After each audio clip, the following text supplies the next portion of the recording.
তারা এটি মেনে নেয় না। অর্থাৎ তাদের উদ্দেশ্যই ছিল দাবি মানা বা না মানার সাথে কিছু নয়, তাদের উদ্দেশ্য ছিল সচিবালয়কে অবরুদ্ধ করে দেশকে অবরুদ্ধ করার চেষ্টা করা। সেই জায়গা থেকে আপনারা ইতিমধ্যে জেনেছেন যে ওইখানে আনসার লীগের যারা নেতৃত্ব দিয়েছে তাদের মধ্যে প্রধান যিনি ছিলেন তিনি এর পূর্বে স্বেচ্ছাসেবক লীগের একজন নেতা ছিলেন এবং সেই স্বেচ্ছাসেবক লীগের নেতা সহ অসংখ্য ৫-৮টা পেটুয়া বাহিনী আনসারের নাম করে গতকালকে আমার বিশ্ববিদ্যালয় সহ আসসালামু আলাইকুম প্রিয় দর্শক, গতকাল যে তাণ্ডব চালিয়েছিলেন আনসার বাহিনীরা, সেই তাণ্ডবটি কার নেতৃত্বে হয়েছেন এবং কে পরিচালনা করেছেন এবং আনসার বাহিনীরা তাদের যে পরিকল্পনা ছিল সেই পরিকল্পনা কতটুকু বাস্তবায়ন করতে পেরেছে এ নিয়ে গুরুত্বপূর্ণ আলোচনা করেছেন বৈষম্য বিরোধী ছাত্র আন্দোলনের সমন্বয়ক সার্জিস। আমরা সার্জিসের বক্তব্যটি শুনবো, তারপরে থাকছে গুরুত্বপূর্ণ আলোচনা। অনেক সময়ে আজকে এই সন্ত্রাস বিরোধী রাজু ভাস্কর্যের পাদদেশে দাঁড়িয়ে কথা বলছি, যখন আমাদের অর্ধ শতাধিক ভাই আহত, ঢাকা মেডিকেলে আমাদের প্রায় ২০ জন ভাই ভর্তি রয়েছে, ২ জন ভাই ঢাকা মেডিকেলে মৃত্যুর সাথে পাঞ্জা লড়ছে এবং আজকে দুপুরেই তাদের একাধিক অপারেশন সম্পন্ন হয়েছে এবং আমাদের অন্যতম একজন সমন্বয়ক হাসনাত আব্দুল্লাহকে তার শারীরিক অবস্থার অবনতির জন্য ঢাকা মেডিকেল থেকে উন্নত চিকিৎসার জন্য সিএমএইচ এ নেওয়া হয়েছে। এখন আপনারা যদি একটু লক্ষ্য করেন যে আসলে এই পরিস্থিতি কিভাবে তৈরি হলো, আজকে বর্তমান বাংলাদেশের যে নবগঠিত অন্তর্বর্তীকালীন সরকার রয়েছে সেই সরকার গঠনের ১ মাসও হয়নি। আমরা কখনোই বলবো না যে আপনি এই সরকারের সমালোচনা করবেন না, প্রশ্ন করবেন না, বরং আমরা আপনাদেরকে যৌক্তিক উপায়ে উৎসাহিত করি এবং আমরাও চাই এই সরকারের যে কোনো যৌক্তিক সমালোচনা করতে, প্রশ্ন করতে। কিন্তু ১৬ বছরের যে ফ্যাসিস্ট সরকার বাংলাদেশে একটি করাপ্টেড সিস্টেম তৈরি করে দিয়ে গিয়েছে, সেই সিস্টেমের বিরুদ্ধে যখন নতুন আরেকটি সরকার আসে, ওই সিস্টেমটি বুঝার জন্য তো ওই সরকারের ন্যূনতম কয়েক মাস সময়ের প্রয়োজন হয়। পাশাপাশি এই যে ফ্যাসিস্ট সরকার ১৬ বছরে আমলাতন্ত্র থেকে শুরু করে বাংলাদেশের প্রত্যেকটি সেক্টরে তার তোষামতকারী ও মদতপুষ্ট যাদেরকে বসিয়েছে, এখনো তো তাদেরকে সমূলে উৎপাটন করা যায়নি।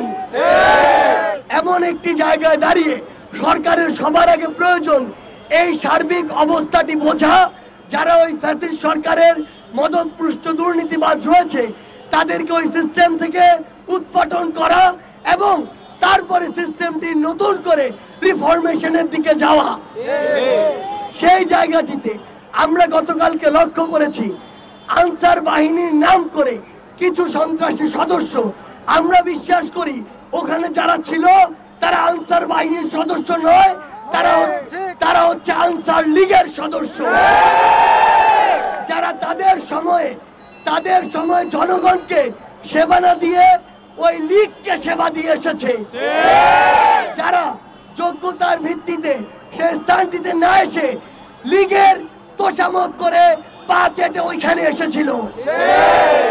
তারা গতকালকে সকালে যখন ওখানে আসে, আমাদের ছাত্র প্রতিনিধি যারা ২ জন অন্তর্বর্তীকালীন সরকারে রয়েছে, তারা মাননীয় স্বরাষ্ট্র উপদেষ্টা সহ অন্যান্য উপদেষ্টাদের সাথে ওই বিষয়ে কথা বলছিল, তাদের একাধিক আলোচনা হয়েছে।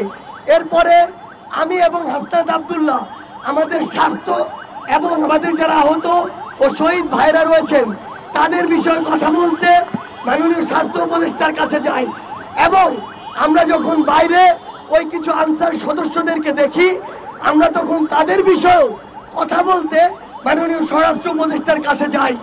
অর্থাৎ ছাত্র জনতা যে কোনো সময় বাংলাদেশের নাগরিকের যে কোনো দাবির জন্য সেটি শুনতে প্রস্তুত এবং সেটি আলোচনা করতে প্রস্তুত।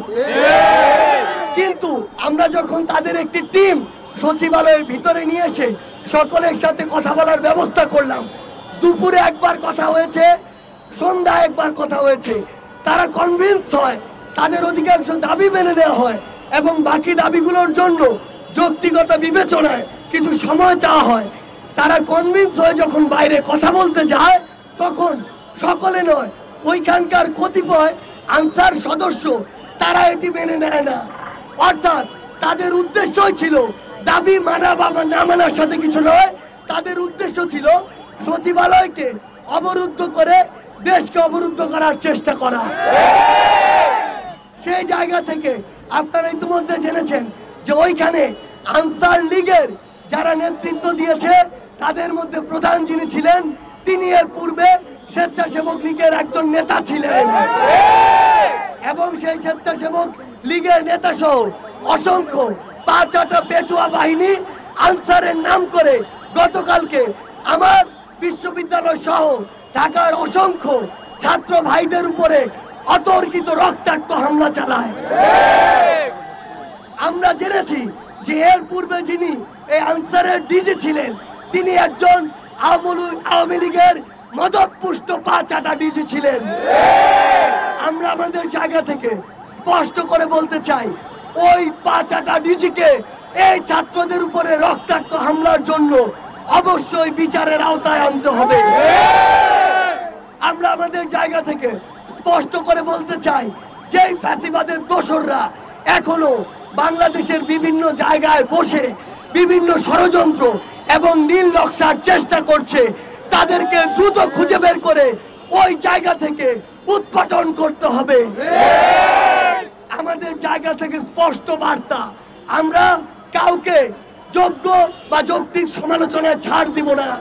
আমরা মাননীয় স্বরাষ্ট্র উপদেষ্টাকে বলতে চাই আপনি আমাদেরকে বলুন 5 তারিখ চলে গিয়েছে, আজকে 26 তারিখ, এখনো পুলিশ কেন পুরো দমে মাঠে নেই? গতকালকে কেন ছাত্র জনতাকে যেতে হলো সচিবালয় প্রোটেকশন দেওয়ার জন্য? গতকালকে কিভাবে আনসার সদস্যরা আমার ছাত্র জনতার উপরে বুলেট নিক্ষেপ করলো? কিভাবে ওই আনসার সদস্য নামের আনসার লীগদের হাতে অবৈধ অস্ত্র গেল? আপনাদের খুঁজে বের করতে হবে তাদেরকে এই হামলা করার, বুলেট চালানোর অনুমতি কে দিয়েছে? আমাদের জায়গা থেকে স্পষ্ট বার্তা, অন্তর্বর্তীকালীন সরকারের কোন একজন উপদেষ্টা যদি তার দায়িত্ব পালনে নিজেকে যথেষ্ট যোগ্য এবং যতটুকু শ্রম দেওয়া প্রয়োজন ততটুকুর উপযুক্ত না মনে করে তাহলে তার নিজে থেকেই এর চেয়ে ভালো একজন অপশন খুঁজে দেওয়া উচিত। আমাদের জায়গা থেকে আমরা স্পষ্ট করে বলতে চাই গতকালকে আমাদের ভাইদের উপরে যারা হামলা করেছে, আমাদের ভাইদেরকে যারা আঘাত করেছে, রক্তাক্ত করেছে, অতি দ্রুত সময়ের মধ্যে তাদেরকে বিচারের আওতায় আনতে হবে। যে সকল আনসার লীগের সদস্যরা গতকালকে চক্রান্তের সাথে জড়িত ছিল এবং গতকালকের এই যে প্রোগ্রামটি ছিল এটিকে একটি চক্রান্তে নিয়ে যাওয়ার জন্য যারা ওইখানে সক্রিয় অংশগ্রহণ করেছে তাদেরকে এই সকল প্রকার আনসারের সুযোগ সুবিধা থেকে অব্যাহতি দিতে হবে। এবং সবশেষে আমরা এটি বলবো যে আমাদের জায়গা থেকে স্পষ্ট বার্তা, এই যে 16 বছরে ফ্যাসিস্ট একটি সরকারের মাধ্যমে ফ্যাসিস্ট একটি প্রশাসন গড়ে উঠেছে, সেই ফ্যাসিস্ট প্রশাসন থেকে আওয়ামী লীগের যত দালাল তোষামতকারী পাঁচটা রয়েছে তাদেরকে ওই জায়গাগুলো থেকে বহিষ্কার করতে হবে। এবং পরিশেষে আমার ছাত্র জনতা ভাই বোনদের উদ্দেশ্যে একটি কথাই বলবো, যদি যে কোনো সংকট তৈরি হয় ওই ষড়যন্ত্রকারী ওই শকুনেরা যদি কোনো ষড়যন্ত্রের নীল নকশা করে কিংবা আমরা যদি এর মধ্যে কোনোভাবে আপতিত হই, গতকালকে যেভাবে আপনারা সমুদ্রের ঢেউয়ের মতো গিয়ে সকল চক্রান্তকে নস্যাৎ করেছেন, আগামীতেও 5 মিনিটের অ্যানাউন্সমেন্টে এমন করে সকল নীল নকশাকে আপনারা ধুলোয় মিশিয়ে দিলেন। আজকের মতো আমাদের এই বিক্ষোভ সমাবেশ আমরা এখানে শেষ করছি। বৈষম্য বিরোধী ছাত্র আন্দোলনের পক্ষ থেকে সকলকে আবারও সংগ্রামী শুভেচ্ছা।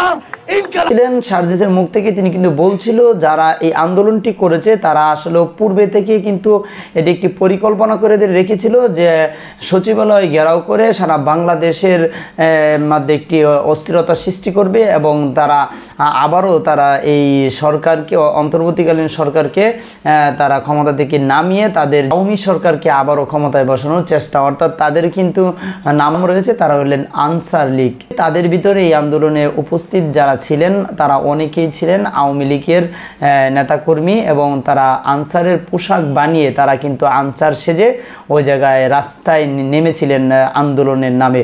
আসলে আওয়ামী লীগ কত বড় জঘন্য এটা কিন্তু প্রিয় দর্শক বুঝতে পারছেন, যে জায়গায় আনসার বাহিনীদেরকে এই সাথে রেখে কিছু যারা আওয়ামী লীগ আছে যেগুলো আনসার লীগ আছে সেই আনসার লীগের সাথে মিশে বাকি ছাত্রলীগ যুবলীগ সব লীগ এক হয়ে তারা আনসারের পোশাক বানিয়ে আনসারের রূপ ধারণ করে তারা কিন্তু একটি বিশাল আন্দোলন গড়ে তুলতে চেষ্টা করছিল, কিন্তু সেটি সক্ষম হয়নি। তবে প্রিয় দর্শক আপনার আওয়ামী লীগের এরকম পরিকল্পনা শুধু এই আনসার লীগেই কিন্তু শেষ নয়, এরকমভাবে আওয়ামী লীগ আরও পরিকল্পনা কিন্তু সামনে তারা খুঁজে বার করবে এবং সেই পরিকল্পনাতে তারা তাদের যে উদ্দেশ্য সেটি কিন্তু বাস্তবায়ন করার চেষ্টা করে যাবে। আমাদের সকল লোক